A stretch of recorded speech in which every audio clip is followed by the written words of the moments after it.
Di situ ada sebuah kain putih. Kebetulan pada saat di petilasan itu ada sebuah kain putih diikat. Yang awalnya gua ngeliat itu cuman ikatan kain putih, makin kesini kok kayak makin ada orang duduk.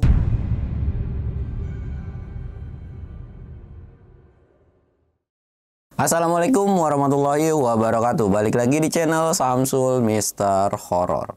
Dongeng horor gua kali ini gua bakal bawain cerita tentang Upi nih. Buat kalian yang penasaran dengan ceritanya, kalian wajib tonton video ini sampai habis. Dan buat kalian yang mau ikutan open trip, kalian bisa lihat di sini. Dan buat kalian yang mau lihat video vlog gue juga bisa lihat di sini. Dan gak usah banyak basa-basi lagi, kita mulai ke segmen donor. Dongeng horor dimulai.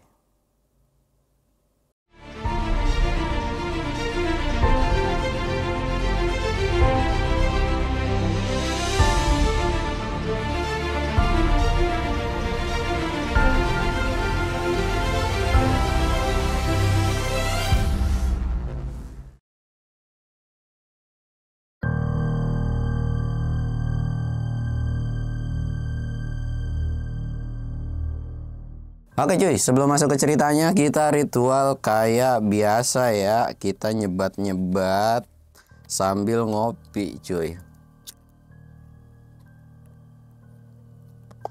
Terakhir ini tuh ada berita tentang kebakaran lagi di Gunung Lawu cuy. Ya namanya musim kemarau, udah di hal yang wajar kali ya kebakaran. Yang penting buat kalian entah melakukan pendakian kemanapun, kalian tetap hati-hati dan kita berdoa aja semoga musim hujan cepet datang biar nggak ada kebakaran di hutan-hutan berikutnya gitu kan. Karena gara-gara kebakaran hutan juga nggak tahu ya ini efeknya ngaruh atau enggak, tapi gue rasa di Jakarta tuh panas banget cuy, bener-bener panas banget lah. Dan kalian pun pasti bisa ngerasain lah panasnya kayak gimana gitu kan. Tapi ya udahlah, masalah kebakaran dan panasnya ini memang sudah jadi kehendak gitu kan. Jadi kita bisa apa cuy, kita cuma bisa jalanin panas-panasan dan begitulah. Nah gua bakal lanjutin cerita tentang Upi. Dan cerita ini tuh belum pernah gua ceritain di channel manapun, belum pernah gua ulang-ulang. Bahkan cerita ini tuh bener-bener masih fresh banget sebetulnya. Dan cerita ini yang agak maksa gua, agak maksanya ya gue pengen diceritain gitu ya. Karena lu semua udah pada minta yang namanya cerita dari si Upi ini kan. Jadi gue bakal ngasih tahu dulu tentang Gunung Salak. Jadi cerita ini tuh seputaran Gunung Salak. Gunung Salak ini banyak orang tahu itu, atau buat pengetahuan kalian juga, itu ada 12 puncak cuy. Di antaranya adalah 1, 2 sampai 12. 1 sampai 10 setahu gue itu bisa dilewatin melalui jalur ke Gunung Salak 1, Puncak Salak 1 atau Puncak Salak 2, dan rata-rata itu kayak lintas gitu cuy. Itu bisa diterabas. Dan ada beberapa puncak yang memang tidak bisa diterabas. Kenapa? Karena jalurnya yang memang tidak sulit banget dan itu beresiko banget, terkecuali kalau memang orang-orang yang sudah berkompeten atau yang memang sudah pengalaman, paham dengan navigasi dan lain-lain. Nah, cerita kali ini adalah yang gue bakal bawain yaitu cerita dari Puncak 12. Puncak 12 ini puncak yang dinamain Puncak Keramat. Dan asal kalian tahu aja kenapa dinamain Puncak Keramat, gue juga nggak tahu sih sebenarnya, ini kayak asumsi gue pribadi. Jadi kenapa dinamain Puncak Keramat itu gara-gara gunung ini tuh banyak banget yang namanya petilasan cuy. Sepanjang trek itu petilasan semua yang gue tahu ya. Dan awal mula cerita ini tuh gini cuy. Pada saat itu gue diajakin untuk naik gunung. Dan memang gua kira itu antara private trip atau open trip. Karena naiknya itu benar-benar di hari weekend. Tapi kalau ngajakinnya si Upi ini, ngajakinnya di hari-hari biasa, ya kadang-kadang ada OT atau private gitu kan.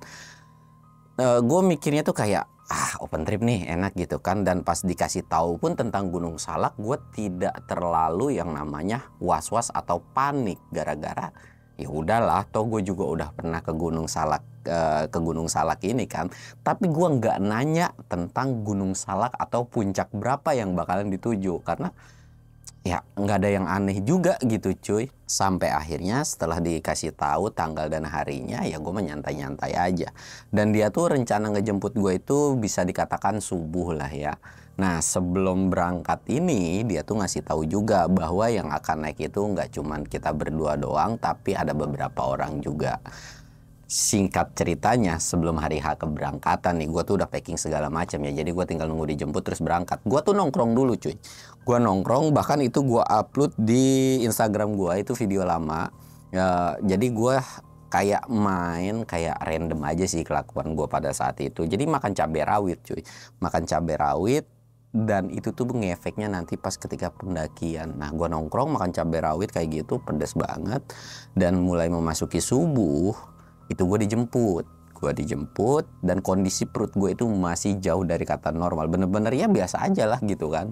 Gue dijemput. Nah ketika di perjalanan, kondisi pada saat itu gue naik mobil nih cuy.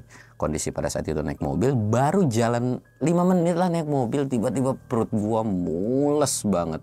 Dan dari situ gue langsung kayak, ayolah melipir dulu ke WC, ke toilet gitu kan, pom bensin. Sampai akhirnya melipir, dan itu bener cuy, perut gue sakit banget gara-gara makan cabai rawit tersebut. Dan gue pun langsung mikir ini gara-gara makan rawit nih gitu kan. Dan ya udahlah, mungkin di awal-awal tuh nggak ada namanya emosi. Orang yang ada di mobil ini tuh 4 orang. Buat kalian yang ngikutin cerita gue pasti tahu timnya itu tuh orang-orang yang naik ke Gunung Malabar ya. Jadi ketiga orang itu dan termasuk gue juga. Nah baru jalan 10-15 menit lagi gue minta melipir lagi ke WC. Gara-gara ya perut gue sakit dan nggak bisa dikompromi banget gitu kan. Sampai akhirnya masuk, itu udah 4 kali cuy. Dan itu lagi-lagi gue baru tuh diomelin setelah 4 kali masuk ke WC. Lu makan apaan sih? Gitu kan Mas Yufri. Gue bilang gue gara-gara makan rawit nih, gaduin rawit. Gue gitu langsung bilang, dia bilang, lu lagian rawit dimakanin. Aneh banget, udah tahu mau naik gunung malah makan yang kagak jelas gitu kan. Lagian juga lemah banget sih orang Sunda, bukannya kuat makan pedas gitu kan. Elah banyak bacot banget sih, namanya juga musibah dan penyakit gitu kan kata gua. Ya mana ada yang tahu, toh gue juga biasa makan pedas juga biasa-biasa aja ya, namanya lagi apes gitu kan. Yaudahlah nggak usah banyak bacot gue bilang. Dari situ gue beli obat, minum obat, dan gua minum obat antimo juga cuy. Dengan tujuan gua pengen tidur supaya ya udahlah sampai naik mobil ini tiba-tiba gua itu udah sampai nanti di lokasi base camp gitu kan. Singkat ceritanya gua tidur nih dan gua nggak tahu perjalanan pada saat itu. Set, dan benar aja cuy. Sampailah gua di salah satu desa. Sampai di salah satu desa ini kita mampir, dan kondisi pada saat itu mobil udah berhenti. Gua dibangunin sama salah satu temen gua. Bangun lu, dia bilang gitu kan. Udah sampai nih, udah sampai. Gua langsung bangun dong, ngicek mata. Sampai. Gua nengok kiri kanan. Kok beda gitu? Apa kita mampir dulu gitu kan? Ah ya udahlah, masa bodoh gitu kan. Singkatnya gue keluar dari mobil, ya mungkin kita mampir dulu gitu, mungkin ada sesuatu hal yang mau diambil atau apa gitu, nggak tahu juga kan. Kita masuk ke salah satu rumah. Ternyata lu tahu, ketika gue masuk ke rumah itu ada satu orang yang gak asing banget, yaitu mamang gue dan satu temen kampung gue cuy. Jadi satu kampung gitu kan. Gue bilang, lah ini aki-aki ada di sini gitu kan. Pas sudah masuk itu ditanya kan sama dia, lu ngapa sih lama banget, tiba-tiba lu moncor-moncor gitu, udah tahu mau naik gunung malah makannya sembarangan. Dalam hati gue, wah udah diceritain ya masih kunyuk kopi gitu kan. Ya maaf, namanya juga perut sakit, mau gimana lagi. Udah minum obat belum? Udah, tapi masih mules-mules nih, masih sakit perut gue gitu. Ya udahlah, dia bilang, semoga aja nanti di jalan yang penting lu makan obat aja gitu kan. Iya. Dari situ gue udah punya pikiran aneh, kok tiba-tiba ada manusia satu ini gitu kan. Walaupun udah punya feeling jelek atau punya pikiran jelek, ya sudahlah gitu kan. Kayaknya di situ kita ngopi-ngopi, dan pas lagi ngopi-ngopi, gue masih belum nanya nih, kita bakal naik ke Gunung Salak itu via jalur mana pada saat itu. Ah udahlah ngopi-ngopi, ternyata ada satu pemilik rumah itu tuh udah kelihatan akrab banget sama mamang gua sama Upi gitu kan. Ternyata bisa dibilang ini tuh kenalan mereka berdua lah. Dan di situ tuh sempet nanya kan, lu semua tuh mau pada kemana sih? Dijawab nih sama mamang gue yang kagak jelas. Ini nih mau numbalin satu tuh keluarga gue, dia bilang mau pesugihan. Siapa tahu udah numbalin dia, keluarga gue jadi kaya semua gitu kan. Dari situ gue langsung melotot dong, gue bilang ini orang aneh banget gitu. Alah, gue bilang lu laguan aja mau numbalin gue. Dan gue langsung kayak kesel dong. Mang, kagak usah begitu apa ngomongnya, gue jadi ngeri. Ya lah cuman bercanda doang, tong, dia bilang. Lu lagian percaya aja kayak begituan. Dan gue di situ langsung buka obrolan. Lah memang kita mau ke gunung mana sih? Dan kayaknya kok kita agak lama di sini, nggak yang buru-buru naik, masa iya gitu kan. Dia bilang, nih ini salah satu gunung atau puncak dari Gunung Salak yang jarang orang lewatin lah, atau hanya sedikit atau segelintir orang yang naik ke puncak ini. Terutama ya rata-rata mereka naik ke gunung ini tuh untuk ziarah atau untuk punya maksud lain, dalam arti entah pesugihan atau apapun. Dari situ gue mikir kan, pesugihan. Gue langsung mikir tuh, puncak. Emang gunung yang bakalan kita tuju tuh gunung apa gitu? Ya Gunung Salak kata mamang gue tuh. Iya, gue tahu Gunung Salak, tapi nama puncaknya apa? Dikasih tahu bahwa jalur ini tuh adalah jalur Gunung Salak puncak 12, yaitu Puncak Keramat. Dari situ gue langsung mikir, itu seriusan namanya Puncak Keramat? Ya orang-orang pada bilangnya kayak gitu, Puncak Keramat. Anjir, ada-ada aja dong gitu kan. Mana gua belum nge-review sama sekali itu jalur, bisa dikatakan gua buta banget cuy. Untuk jalur situ tuh buta banget, nggak ada, itu baru pertama kali gua. Dan sampai saat ini pun gue belum pernah ke jalur itu lagi, karena ya ngapain juga cuy, dan nggak mau juga gua ke puncak itu kalau memang dengan orang-orang yang belum pernah ke situ gitu kan. Dari situ gue cuman diem aja melongo. Gue tanya dong ke temannya si Upi ini, Di, lu pernah kesini? Kagak. Ini juga baru pertama gue tanya lagi satu lagi, lu udah kesini? Kagak juga. Cuman 2 orang itu doang kali itu yang udah pernah kesini gitu kan. Lah, tahu gitu mau gue kagak ngikut dah. Tiba-tiba mama gue langsung notot, apa lu ngomong kagak ikut lu? Udah jelas-jelas sampai sini tiba-tiba kagak ikut lu. Enak aja, sekalipun lu nggak ikut gue paksa, dia bilang. Iya gitu kan. Nah singkatnya kita ngobrol panjang lebar. Ternyata gue baru tahu di situ tuh menurut dari si yang punya rumah ini, itu tuh ada banyak banget petilasan, tapi petilasan yang biasa banyak orang kunjungi itu 1, 2, dan 3. Dan untuk kalian yang penasaran dengan petilasannya itu, kalian bisa cek sendiri lah di Google, informasinya juga ada kok. Dan lagi di situ juga ada sebuah situs sejarah. Jadi ada yang namanya Batu Tapak. Nah batu tapak ini itu tuh berbentuk kaki cuy, kaki sebelah doang, tapak kaki gitu cuy. Walaupun nggak tahu itu bekas kaki siapa, kalian bisa browsing sendiri tentang sejarahnya, karena panjang cuy nanti kalau gue berbelit-belit gitu kan. Oh dari situ gue cuman manggut-manggut doang kan. Nah kondisi pada saat itu pun udah siang, dan bahkan kita ngobrol di situ lumayan cukup lama sampai selesai zuhur. Setelah selesai sholat zuhur, kita makan siang dan lain-lain, barulah kita mulai trekking. Gua kira bakal naik mobil, yang ternyata kita tuh dari situ udah mulai jalan kaki. Di awal-awal memang pas jalan kaki itu ya masih rumah desa, terus banyak orang lalu lalang nyari kayu dan lain-lain gitu kan. Ya kita jalan aja, mungkin jalan sekitaran 1 jam. Itu lumayan cukup jauh juga, 1 jam lebih lah. Kita sampai yang namanya di petilasan pertama. Dan itu tuh sepanjang petilasan pertama kedua itu jaraknya lumayan cukup dekat sebenarnya cuy. Mungkin sekitaran setengah jam lah kalau lama gitu. Dan di petilasan pertama ini juga kita nggak terlalu banyak ngeres. Cuman mamang gue doang tuh yang aneh, tahu ngapain kali. Jadi pas sudah sampai petilasan tuh mungkin dia doa atau apa gitu, gue kagak tahu. Yang pasti gua sama yang lain tuh jalan terus ke petilasan 2, dan kayaknya Upi itu sebagai leader gitu kan. Jadi kita ngikutin leader aja, kalau dia berhenti ya berhenti, kalau dia rehat ya kita rehat. 1, 2, dan terakhir di petilasan ketiga. Kondisi sampai di petilasan ketiga ini itu lumayan cukup sore, karena ya gimana ya, kita naik pada saat itu bener-bener ngeres mulu cuy. Baru sampai petilasan ketiga itu harusnya ditempuh 2 jam. itu harusnya ditempuh cuma 2 jam. Tapi ini lama banget. Sedikit-sedikit ngerokok, sedikit-sedikit ngerokok, sedikit-sedikit ngopi. Apa baik. Bahkan dari situ pun ada, bukan aneh, lebih tepatnya si temen gua ini, temen Upi ini, si Andi sama si Rangga ini, dia tuh banyak nanya cuy. Jadi seolah-olah kayak dia nih lagi sekolah gitu kan.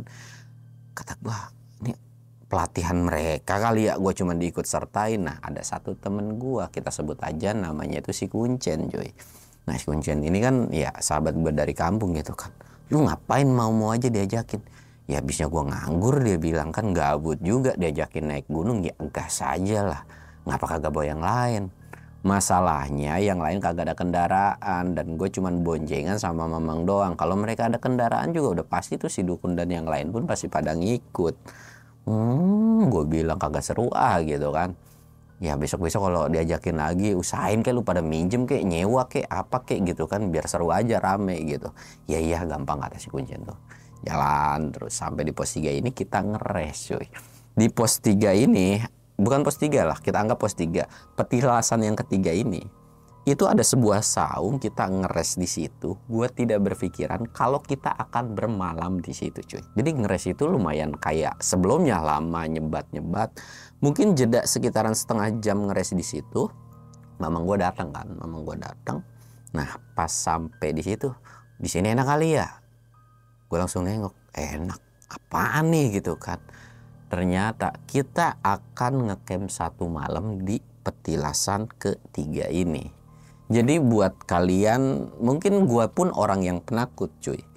Gue tuh penakut itu sebelumnya karena gue tuh nggak terlalu tahu ya dulu tuh. Ya petilasan itu makam kah atau kuburan kah? Ternyata petilasan itu adalah tempat dimana orang-orang yang kayak orang-orang penting gitu pernah melakukan sesuatu, entah itu apa atau dia pernah duduk di sini atau untuk ngapain gitu kan. Nah biasanya tempat petilasan tuh seperti itu. Sedangkan makam ini kan ya kita tahu bahwa makam itu adalah kuburan gitu kan. Ya gue nggak terlalu sanksi juga sebenarnya pada saat itu karena ya ini cuman petilasan gitu kan. Dari situ gue nanya, emang kita bakalan ngecamp di sini nih? Ya kita bakalan 1 malam dulu di sini untuk ngebahas yang lainnya.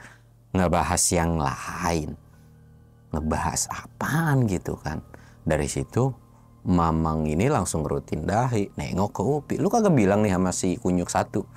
Kagak, kan dia cuma ngikut serta doang, yang pengen belajar kan cuma temen-temen gua doang, dia bilang gitu kan. Udah lu kasih tahu tuh. Mamang gua bilang ke si Angga ini, "Cuk, lu kasih tahu nggak lu kasih tahu nih tujuan kita naik ke sini apa."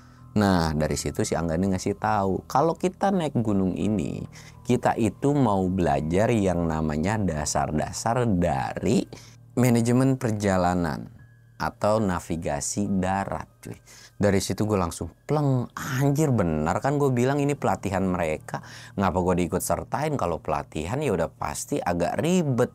Dan dari tadi juga gue ngelihat itu pada bawa golok. Gue juga termasuk salah satu orang yang memang diwajibkan bawa golok. Walaupun memang pada saat naik Gunung Salak yang lain pun emang selalu prepare golok segini. Dan Gunung Salak pada saat itu pun tidak ada larangan gitu kan untuk bawa golok. Ya mungkin sekarang itu udah dilarang karena takutnya banyak tangan-tangan iseng yang tiba-tiba motongin dahan kayu dan lain-lainnya coy.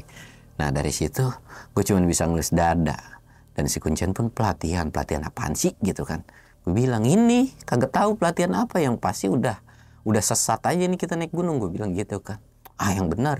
Iya bener Cen, udah lu lihat aja besok. Nah dari situ ya udah tuh nggak ada pembahasan lagi dan gue pun udah mulai pasrah dan kondisi perut gue pada saat itu sebenarnya udah agak sedikit membaik. Kita ngobrol-ngobrol, kita masak dan itu tuh nggak ngediriin tenda, lebih tepatnya kita ngebentangin flysheet karena itu saung kiri kanannya itu kebuka cuy. Jadi kita cuma ngelilingin doang nih dan itu lumayan cukup untuk kita berenam sih pada saat itu tuh.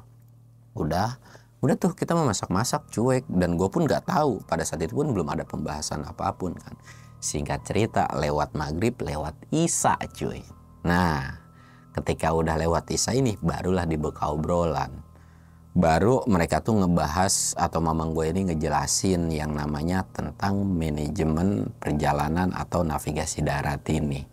Sebetulnya gue pun disuruh untuk ikut nyimak ya, tapi gue tuh agak ribet cuy, apalagi tentang ngebaca peta. Aduh, kepala gue puyeng dah. Jujur pada saat gue naik gunung itu nggak yang serta-merta naik terus turun, nggak. Tapi lebih tepatnya gue diajarin tentang yang gue inget atau yang sampai sekarang kenapa gue suka masak di gunung atau gua tahu tentang manajemen logistik ya, yang nerap itu cuman manajemen logistik doang. Tapi soal navigasi gua angkat tangan. Gua buta banget sih enggak, dasar-dasar tipis-tipis itu ada. Tapi kalau untuk yang lebihnya itu gua angkat tangan bener-bener. Dan ini pun bukan pelatihan yang lebih tepatnya kalau lu besok sekolah, jadi lu tahu nih dasarnya, nggak bego-bego banget sama kayak yang barengan nanti lu masuk ke sekolah tersebut gitu kan. Gue mah cuman kagak mau puyeng hitung-hitungannya, apalagi masalah bahas kompas dan lain-lain. Otak gue meledak, gue bilang gue kerja aja udah puyeng gitu kan. Gue cuman manggut nyimak aja, walaupun gue sedikit-sedikit nyimak lah gitu kan. Ngobrol panjang lebar gitu kan.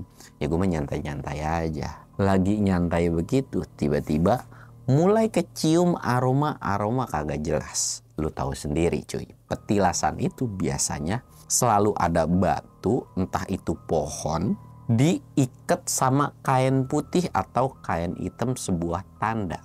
Di situ ada sebuah kain putih. Kebetulan pada saat di petilasan itu ada sebuah kain putih diikat.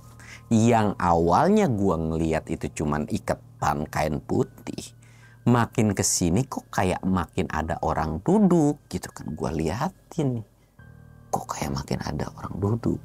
Masalah takut, iya takut. Tapi karena gue tahu di sini orang-orangnya orang-orang berani semua, dan gue pun udah banyak banget ngelewatin masalah perdemitan sama mereka, jadi gue agak santai sedikit. Gue nyenggol si Kuncen dong. Cen, apaan?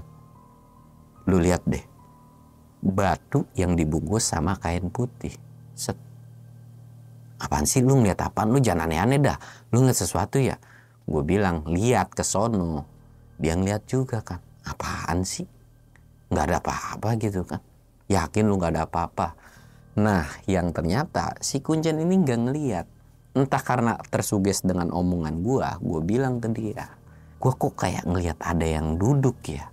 Dan lambat laun si Kuncen ini langsung bilang, kok iya ya ada yang duduk gitu kan.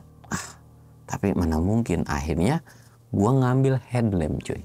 Gue ngambil headlamp, gue pakai kan, gue senterin. Jarak headlamp ini gak terlalu jauh. Jadi kayak, iya benar itu ada yang duduk. Gue nanya sama Mamang, Mang, tar dulu apa? Tar dulu ngobrolnya. Itu siapa gitu kan, orang yang mau ziarah kah atau apa gitu. Karena ya petilasan ya identik dengan orang-orang ziarah gitu kan setahu gue. Udah biarin aja, sambil kagak nengok cuy. Maksudnya mamang gue ini bilang, udah lu jangan ganggu gue, udah lu kalau mau kagak mau dengerin udah lu diem aja gitu. Ya dari situ gue nanya ke Upi juga, pada jawabannya sama. Dan nggak mungkin kalau ke bocah berdua karena lagi nyimak obrolan mamang gue gitu kan. Apaan ya, penasaran tuh. Karena gue iseng kan, samperin mau nggak? Lu kagak usah aneh-aneh, ngapain juga nyamperin. Iya kalau manusia, kalau demit, kata si Kuncen tuh. Iya sih, ya udahlah kita diam di sini ya. Tapi kok ini bau melatinya masih aja gitu kan. Lagian juga lu tahu sendiri lah, sepanjang perjalanan kita udah ngelewatin 3 petilasan, jadi wajar-wajar aja gitu kan. Si Kuncen tuh bilang kayak gitu. Ya udahlah, diem nih. Udah diem. Dan lambat laun orang yang duduk di petilasan itu hilang cuy. Set, hilang. Barulah disusul dengan langkah kaki yang kayak orang lari. Orangnya atau wujudnya itu nggak kelihatan, tapi sumber suara dari langkah kaki itu gue tahu itu dari atas. Cen, itu ada suara lagi. Kuncen langsung bilang, iya, ngapa sih hidup lu selalu didengerin? Gitu kan, nanya ke gue. Iya, si Kuncen ini tahu gue ini orang penakut, tapi kenapa gitu lu selalu penasaran? Gue bilang, ya gimana kalau penasaran, namanya juga kita nggak nyimak kan, kita cuma ngerokok ngopi. Ya mereka lagi pada ngobrol lah, kita ngapain gitu kan. Ya udah makanya kata Kuncen tuh jangan celangak-celinguk, jangan dengerin. Ya gimana namanya gabut, lagian lu juga kagak buka obrolan gitu kan. Ya udah kita ngobrol ngobrol apa. Yang penting jangan fokus gitu. Tapi gue memang udah mulai ngobrol nih sama si Kuncen ini. Tapi benar-benar suara orang lari itu ngeganggu banget. Dan yang tadinya cuman lari itu ditambah dengan suara orang kayak ketawa. Dan suaranya itu mirip semi anak kecil cuy. Kayak ketawa biasa, kayak lagi main gitu kan. Tuh kan Cen, gue bilang, itu ngapa bocah kecil jadi ada yang ketawa gitu kan. Kuncen langsung negesin dong, dia bilang, udah pasti itu bukan manusia. Logikanya siapa anak kecil yang main di sini? Tiba-tiba ada yang nyaut. Ya mungkin aja, mungkin anaknya demit kali lagi pada main gitu kan. Berdua langsung nengok. Ah elah Mang, lu ngapa nyaut sih? Ya lagian kata Bambang tuh, lu lagian ngapain fokus kayak gituan? Lu kan penakut. Ini udah untung-untung lu kagak gua isengin. Tiba-tiba lu ngomong kayak begitu lagian. Ya udah iya, gua nggak bakalan gitu-gitu lagi. Udah tuh. Walaupun dengan suara gua udah nggak mau ngebahas tentang hal yang aneh di tempat tersebut. Nah, itu tuh udah menunjukkan waktu sekitaran jam 9 lewatan lah cuy. Dari jam 9 ini perut gue mulai nggak bersahabat lagi, mulai mules lagi cuy. Dari situ, Mang, di sini kagak ada WC apa? Di sini mana ada WC, dia bilang. Lu ngapain dah? Ya elah Mang, gue mau store nih, gue bilang perut gue nggak ini. Dari situ Mamang, ya udah lu cari tempat, cuma hati-hati aja.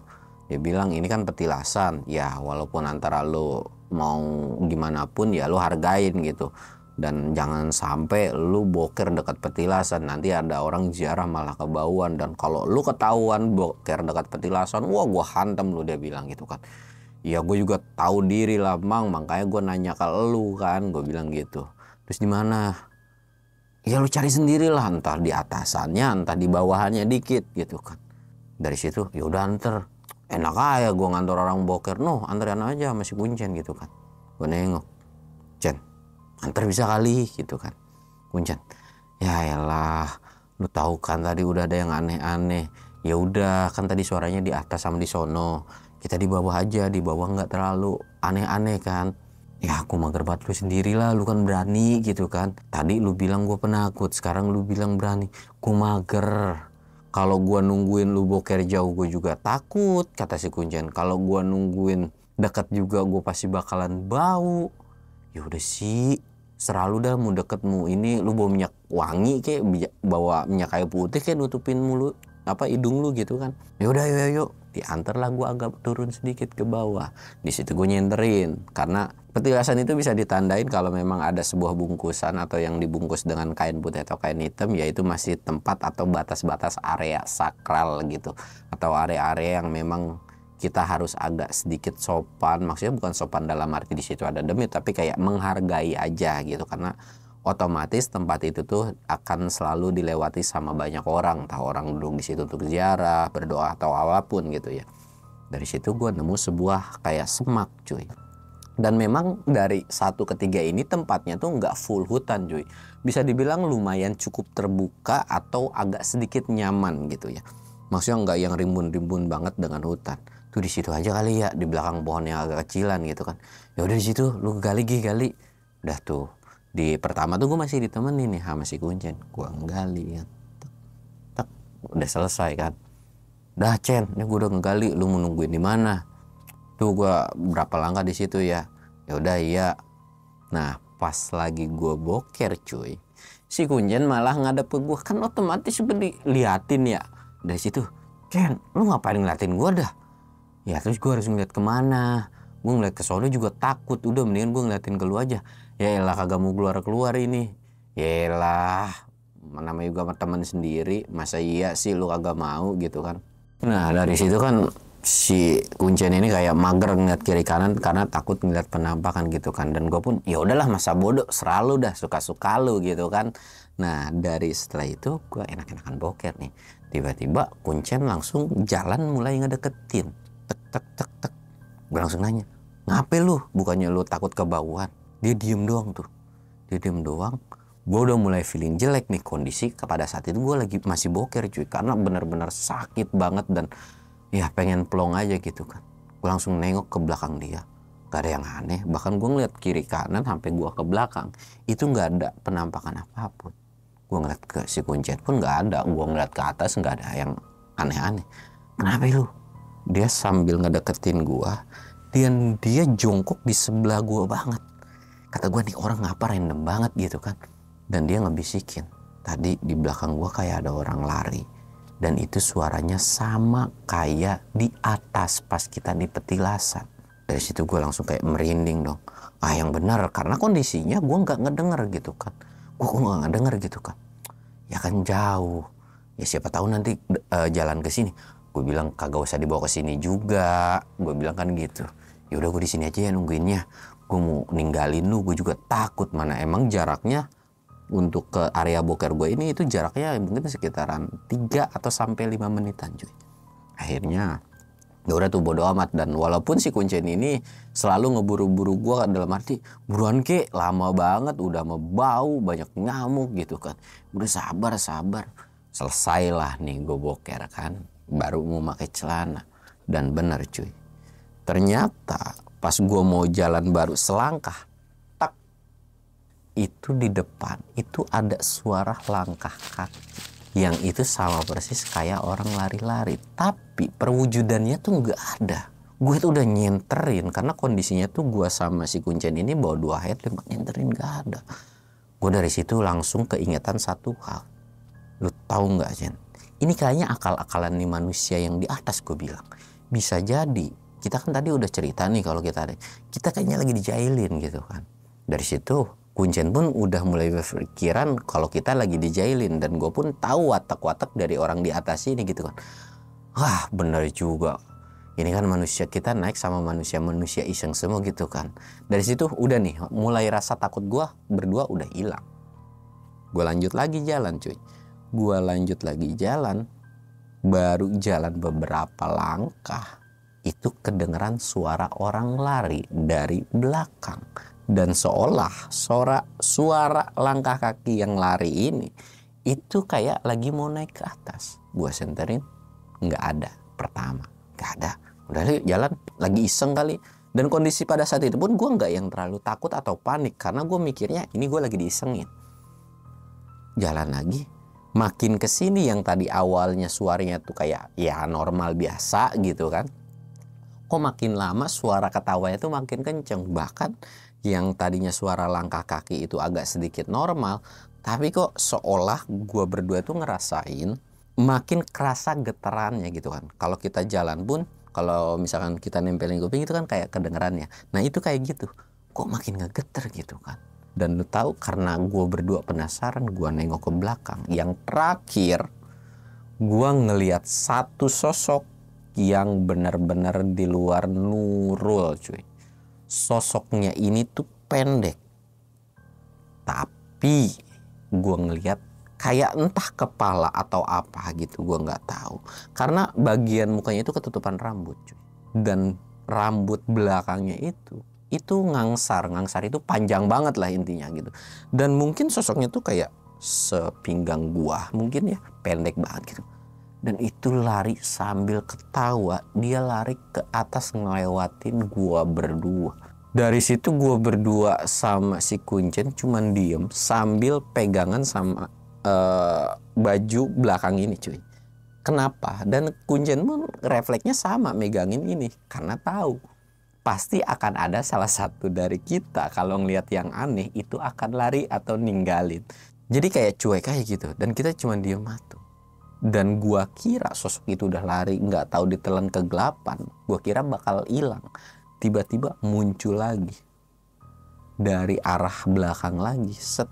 Tapi yang kedua kali sosok ini nggak lari terus, justru dia diem, mungkin jarak sekitar 10 langkah dari gua. Dan dia tuh diem, kondisi ngebelakangin, dan dia nengok. Dan gua nggak bisa ngeliat mukanya gara-gara memang ketutupan rambut cuy.